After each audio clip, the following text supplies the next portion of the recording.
Les musiciens de Brême, d'après les frères Grimm. Il était une fois un âne qui, devenu vieux et inutile, se faisait maltraiter par son maître.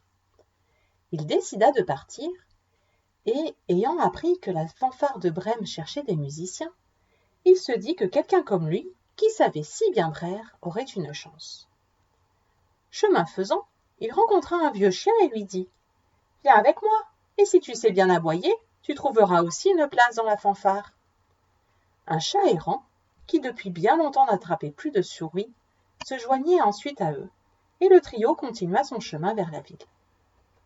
Passant près d'une ferme, ils virent un vieux coq qui lançait ses cocoricots vers le ciel.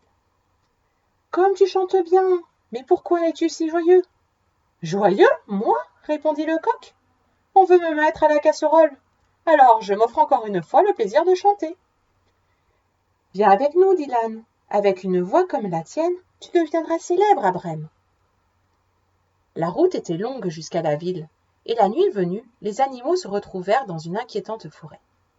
Ils aperçurent soudain une lumière dans le lointain. C'était une maisonnette perdue au milieu des bois. Ils s'en approchèrent prudemment. L'âne appuya ses pattes de devant sur le bord de la fenêtre, et le chien, puis le chat et le coq, curieux, montèrent les uns et les autres pour voir ce qui se passait à l'intérieur. Autour d'une table, une bande de malfaiteurs célébrait leur dernier vol. L'âne et ses amis, qui étaient affamés, s'agitèrent tellement qu'ils brisèrent la fenêtre et cassèrent la lampe.